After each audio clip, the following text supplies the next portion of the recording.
Vamos a leer la Biblia. Antes, estamos hablando en estos días de cómo desarrollar raíces profundas, de cómo crear raíces profundas en nuestra relación con Dios, con Jesús, en nuestra fe, con nuestra iglesia.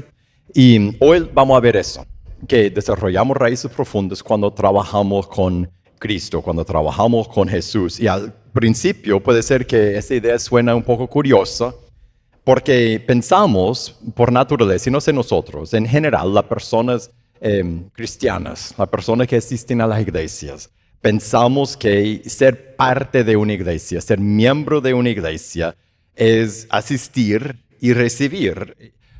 Lo vemos como hablamos de la iglesia. Yo voy a la iglesia, fui a la iglesia, no he ido a la iglesia por 3 semanas. ¿Quieres venir a la iglesia conmigo? Y eso no es malo, debemos invitar. Pero nosotros tenemos la percepción que eso es en esa hora es la iglesia y en parte es la congregación, pero es mucho más que eso. Pensamos, a veces en nuestra mente limitamos la idea de iglesia, de ser miembro de una iglesia a esa hora, lo que hacemos juntos los domingos. Y cuando pensamos en el trabajo de la iglesia, de evangelizar y discipular y visitar y los ministerios y todo lo demás, es hacer estudios. Eso es lo que hacen los líderes. Ellos hacen el trabajo y nosotros asistimos, nosotros somos parte, ellos hacen el trabajo de, entonces si hay algo que debemos hacer en la iglesia, si hay alguien que anda desviándose o si tengo un amigo que quiere recibir un estudio, yo veo a los líderes, veo a los pastores, ellos son los que, ellos tienen los dones, ellos pueden hacer los trabajos. La idea grande para hoy es Dios nos salvó para que trabajáramos con Él. Dios nos salvó para que trabajáramos con Él. Es una de las para qué en la palabra, no es la única razón. En la Biblia dice que Dios nos salvó para su gloria, para recibir gloria, para que Él recibiera gloria. Esa es una de las grandes razones. Dios nos salvó por su amor. Dios nos salvó porque tiene compasión de nosotros y demuestra su poder. Y hay muchas razones que nos salva, pero una de las grandes razones que nos salva es para que trabajáramos con Él. Vamos a ver en el texto. Eso no es mi invento, para que vean que no es mi invento, para que veamos en el texto. En Efesios 2 empieza, y es importante los domingos cuando hablamos de trabajar, de hacer más, porque al final la aplicación va a ser eso. Va a ser con quién debes estar estudiando. Tal vez esa persona está en tu casa. Tal vez esa persona está en tu trabajo. ¿Con quién debes estar compartiendo el evangelio? ¿Cuáles son los ministerios que Dios quiere para ti? ¿Cuáles son los dones que tienes? ¿Cómo quiere Dios que desarrolles más y más en el reino? No tú, yo, nosotros, todos. Esa es la aplicación. Ahí es donde vamos a llegar. Pero es importante cuando hablamos de eso, cuando hablamos de hacer más cosas en el reino, que empecemos en la palabra y vemos que no es por eso que viene la salvación. La razón que trabajamos no es para que seamos aceptables a Dios. Mire Efesios capítulo 2, verso 1. Dice, y Él, Dios, le dio vida a ustedes que estaban muertos en sus delitos y pecados, en los cuales anduvieron en otro tiempo según la corriente de este mundo, conforme al príncipe de la potestad del aire, el espíritu que ahora opera en los hijos de desobediencia. Cuando nos interactuamos con personas que no conocen a Cristo y hacen cosas y nos fastidian y nos molestan por los pecados que tienen. Igual que nosotros molestamos a otro con nuestros pecados, recordamos eso, que cuando uno no está en Cristo, está muerto. Está operando bajo el poder, conforme al príncipe de la potestad del aire. Satanás opera en ellos. Antes de continuar con el video, quiero invitarte a visitarnos en pazcondios.com.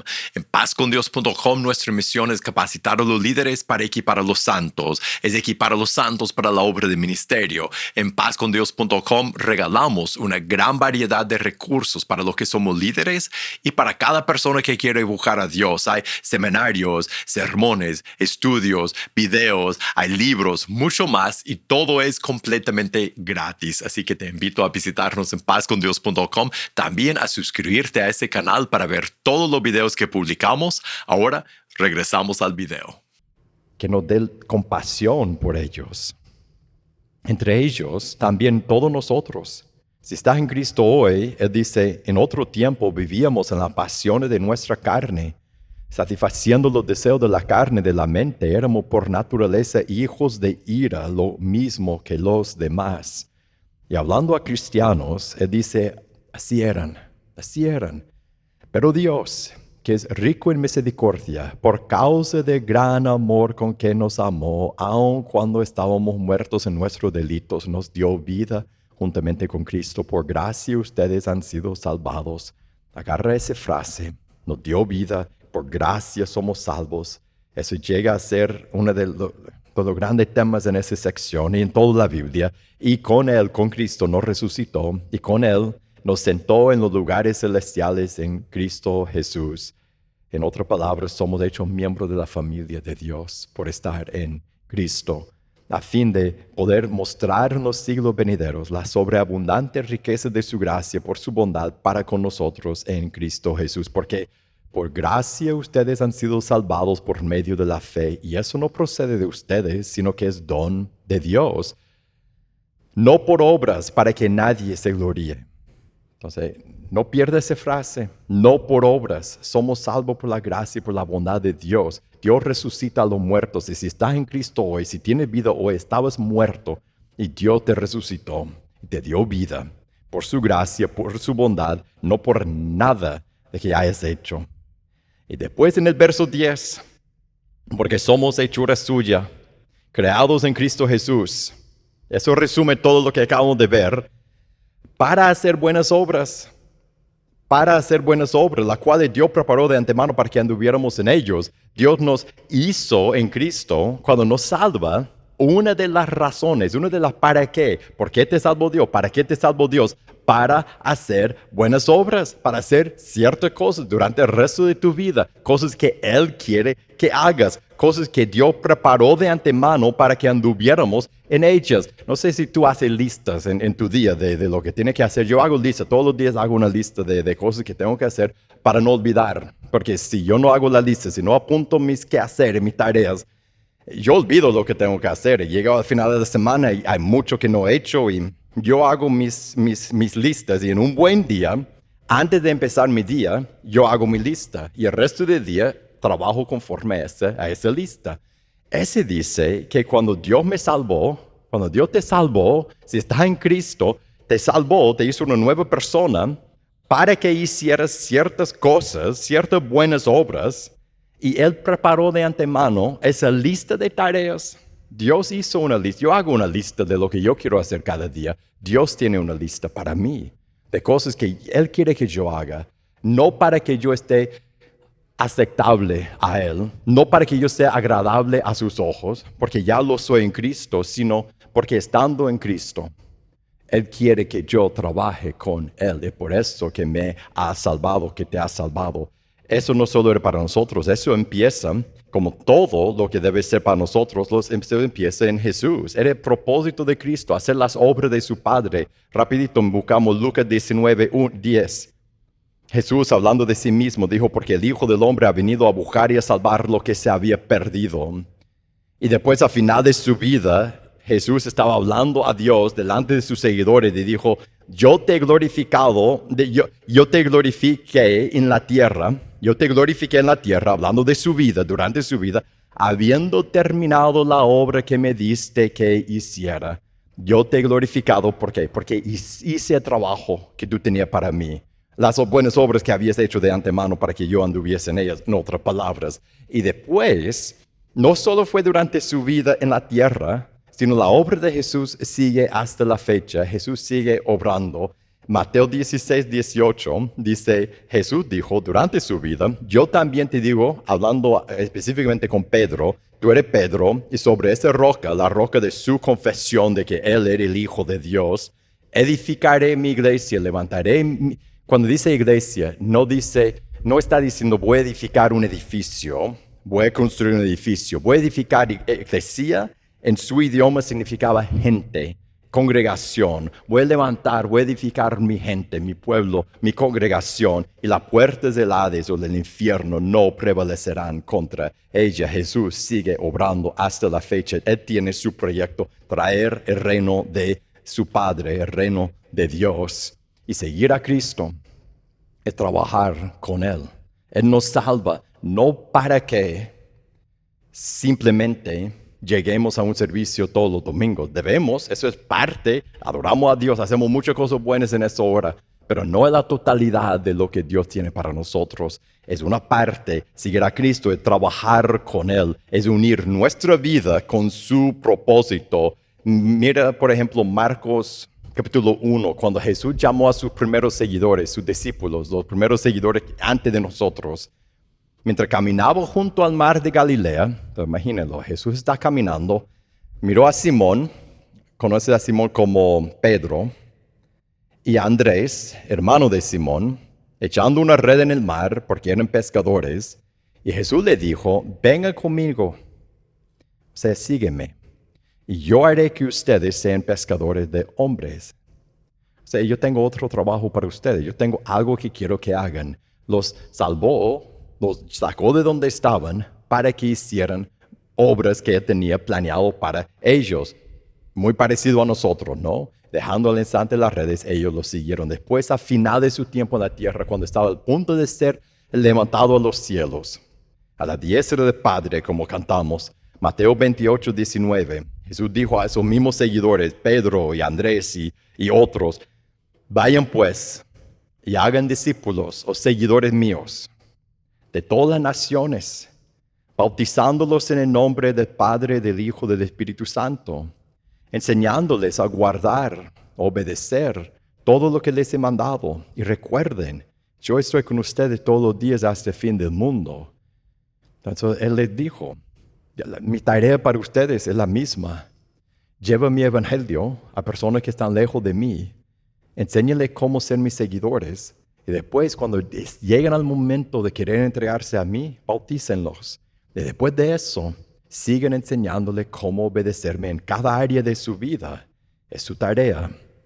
Y es su tarea, y nuestra tarea también si somos seguidores de Jesús. Más adelante, quizás en el mismo momento, parecido, Jesús dijo en Hechos 1:8, a los mismos seguidores, recibirán poder cuando el Espíritu Santo venga sobre ustedes y serán mis testigos en Jerusalén, en toda Judea, en Samaria y hasta los confines de la tierra.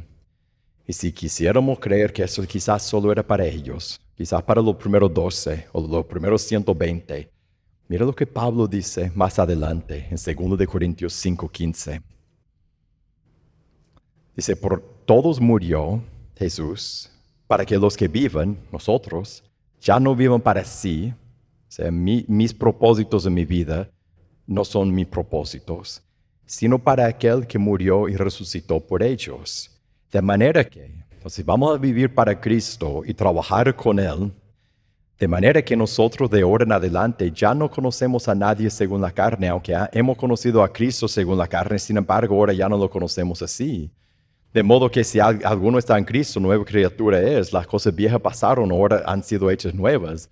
Somos hechos nuevos en Cristo. Y después dice, ya no miramos a la persona de la misma manera.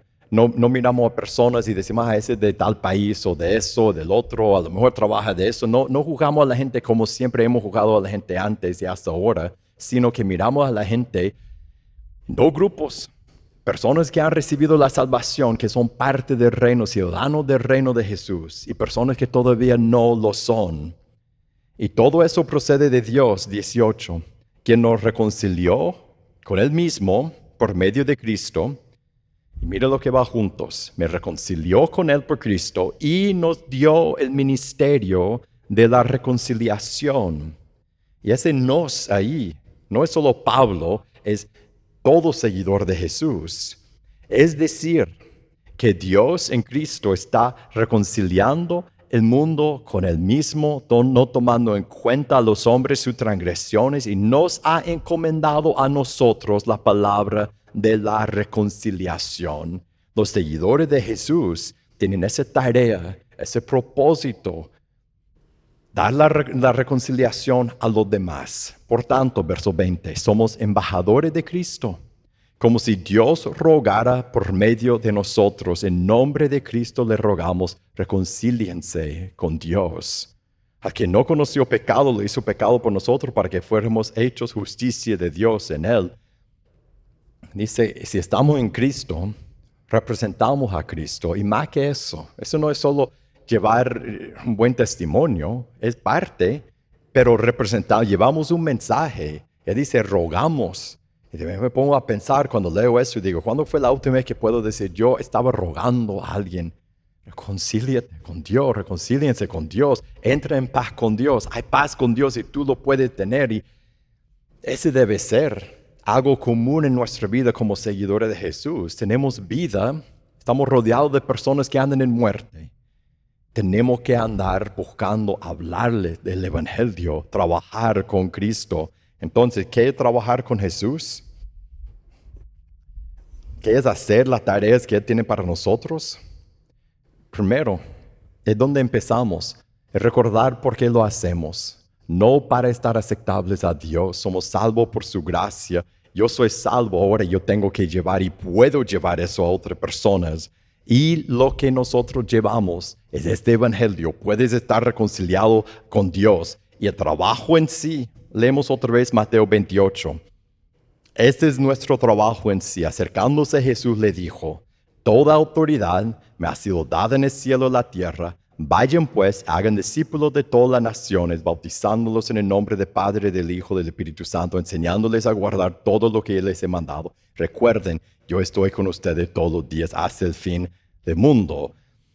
Si esa es nuestra tarea, y si fuéramos hechos para hacer buenas obras, y Dios lo hizo de antemano para nosotros, esa lista para que anduviéramos en ellas. Y la buena obra principal que Él hizo para nosotros es hablar el Evangelio a personas que están lejos de Él, llevarlos a esa decisión de bautizarse, de entregarse a Jesús para arrepentirse de bautizarse y después seguir enseñándole cómo caminar con Cristo.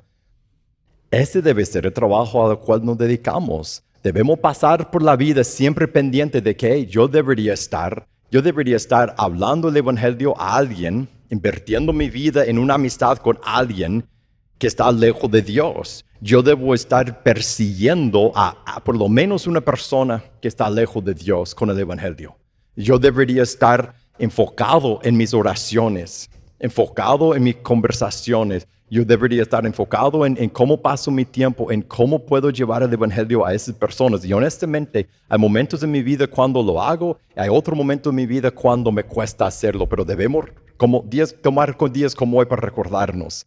Eso es lo que tenemos que estar haciendo. Tenemos que estar buscando, invertir nuestra vida en personas que están lejos de Dios y enseñarle cómo ser seguidores de Jesús. Y cuando llegan al momento de entregarse a Cristo, lo bautizamos. Y ve quién debe bautizar. Todos los seguidores de Jesús. Debe ser algo que todos experimentamos, no por legalismo, no por ley, no para ganar a favor de Dios, sino todos debemos buscar tener el privilegio de enseñar el Evangelio a alguien y bautizar a esa persona y después seguir enseñándole, seguir discipulando a la persona, seguir enseñándole a guardar, a obedecer todo lo que Jesús quiere. Por eso nos llevamos en estudios y convivios y amistades entre nosotros. ¿Por qué? Porque nos estamos enseñando cómo obedecer todo lo que Dios nos ha mandado hacer. Y cuando hacemos eso, cuando trabajamos con Jesús así, por llevar su evangelio a personas lejos de Él, eso crea raíces profundas. Eso une nuestra vida con nuestro Salvador en su obra activa. Él está buscando y persiguiendo a personas con su evangelio. Y cuando nosotros somos las personas que hablan el evangelio, nos unimos a Él. Y eso crea raíces profundas en nosotros, en Él, en nuestra fe. Nos conecta con el propósito verdadero que tenemos, da valor y sentido a nuestra vida. Mire 1 Corintios 15, 58. Pablo dice, por tanto, mis amados hermanos, estén firmes, constantes, abundando siempre en la obra del Señor. Eso incluye toda buena obra que hacemos. Eso incluye poner sillas. Eso incluye bajar las sillas. Eso incluye servir a alguien que tiene necesidad, incluye visitar a alguien en el hospital, incluye estudiar con alguien, incluye todo, pero principalmente incluye hablar el evangelio a personas que están lejos de Dios y guiar a personas que ya están en Cristo. Eso es abundando siempre en la obra del Señor, sabiendo que su trabajo en el Señor no es en vano. Cuando hacemos eso, Dios recibe mucha gloria y nosotros mucho propósito, mucha satisfacción. Y eso crea raíces profundas en Jesús. Entonces, ¿qué debemos hacer? Bueno, piensa en las personas en tu vida. Piensa en las personas que Dios ha puesto en tu vida. Piensa de los dos lados de la gran comisión, de personas que no se han sido bautizados todavía y personas que ya han entrado en Cristo. ¿Quiénes son esas personas en tu vida? Y busca perseguir a las personas que Dios ha puesto, uno o dos, en tu vida, que no son cristianas, con el evangelio. Ora por ellos a diario. Eso puedes hacer sin pedirle su permiso. No tienes que decirle nada. Solo en tu tiempo, orar por esa persona. Antes de ir al trabajo, pedir por esa persona. Si vive en tu casa, ora por esa persona. Ni tiene que saber que lo está haciendo, pero está pidiendo que Dios obre en él y que lo levante de los muertos y que le haga estar abierto al evangelio, que haga la obra en él que hizo en ti algún día. Ora por la persona. Pedirle estudiar. Eso es lo más grande. Pedirle estudiar. Hablarle el evangelio, cómo puede llevarlo, quiénes son esas personas o esta persona. Si no tienes a nadie que está persiguiendo con el evangelio hoy, toma una aplicación sencilla. Piensa en una persona que está antes de que no ha entrado en la familia de Dios, alguien que no es cristiano hoy, y piensa en una persona que es cristiana y solo empieza a preguntar a Dios, ¿cómo puedo llevar el evangelio a él? ¿Y cómo puedo guiar a esa persona a obedecer mejor a Jesús? Y tal vez es un estudio, tal vez es una conversación, tal vez es pasar más tiempo juntos y ver cómo Dios abre las puertas. Una persona afuera de la familia, una persona adentro de la familia. Y si todos nos enfocamos en dos personas, una afuera y una dentro de la familia, así es como crece la familia de Dios. Así es como se realiza la oración que nosotros pedimos, venga a nosotros tu reino. Así es como viene el reino de Dios a la vida de nosotros y la vida de las personas que nos rodean. ¿Quiénes son tus personas? Y no ignores la persona que vive contigo, las personas que son menores de edad. Cuando mis hijos vivían con nosotros y eran chiquitos y no eran cristianos todavía, y yo pensaba, ¿quiénes son mis personas? Ellos siempre eran parte de la lista. Yo siempre oraba por ellos, yo siempre buscaba estudiar con ellos, yo siempre buscaba ayudarles a entrar en el evangelio diariamente. Estudiábamos o hablábamos el evangelio o de una forma u otra, todos los días. No ignore la persona que vive contigo. Tal vez está casada con esa persona. Y después que mis hijos se bautizaron, ellos ya se encontraron en la lista de personas que yo estaba discipulando, que yo estaba ayudando todos los días a obedecer mejor a Jesús. Y los tenía como audiencia cautiva por un tiempo. Y algunos de nosotros tenemos personas que viven con nosotros que son audiencia cautiva. Nosotros podemos evangelizarlos y discipularlos a diario como parte de nuestra vida. No ignoremos eso. Y si eres fiel con eso, si estudias con tu hija, con tu hijo, Dios te va a dar otra persona, porque así es como funciona en el reino de Jesús. Seamos diligentes con las personas que Dios nos ha dado y después Él nos dará más. Y si nunca te has entregado a Jesús, si escuchas todo eso y tú dices, ¿qué debo hacer yo? Jesús no te pide hoy que entregues tu vida a dar el reino a otras personas, sino que entregues tu vida a Él y lo aceptes como tu Señor y tu Salvador y que entres en su reino. Eso de evangelizar y guiar a otras personas, eso es para personas que ya han entrado, porque no puedes llevar a alguien donde no has llegado, pero Él te invita a entrar. Él te invita a arrepentirte, bautizarte, tomar tu decisión de decir, tú serás mi Señor y Salvador. Y como siempre en esa comunidad, cuando llegas a ese momento, solo tienes que decir a uno de nosotros cuando Dios te toque el corazón. Y ahora terminamos por cantar las alabanzas de Cristo, por tomar la Santa Cena. Para preparar nuestra mente para tomar la Santa Cena, recordamos eso. Él nos llama a ir a otros con el Evangelio. Y Él vino a nosotros con ese mismo Evangelio. Y por ese Evangelio, Él murió, sacrificó su vida. Por eso tomamos pan y recordamos su cuerpo, tomamos jugo, recordamos su sangre. Y agradecemos a nuestro Salvador porque Él nos ha dado vida. Y a pedirnos que vayamos a otros y les demos la misma vida, nosotros celebramos la vida que ya tenemos. Vamos a ponernos de pie, vamos a orar, tomamos la Santa Cena y cantamos: Dios Padre, gracias por tu gran bondad con nosotros. Gracias por ese momento que tú en tu palabra nos pudiste recordar de los trabajos, de trabajo que tú has preparado de antemano. Dios, te pido que nos ayudes a saber, a enfocar nuestra vida, a saber cómo hablar, para que podamos ser tus embajadores, embajadores que hablen, embajadores que te representen bien, embajadores que ayuden a otros a entrar en la vida que tú nos has dado. Y por eso te damos gracias a Cristo. En su nombre oramos. Amén.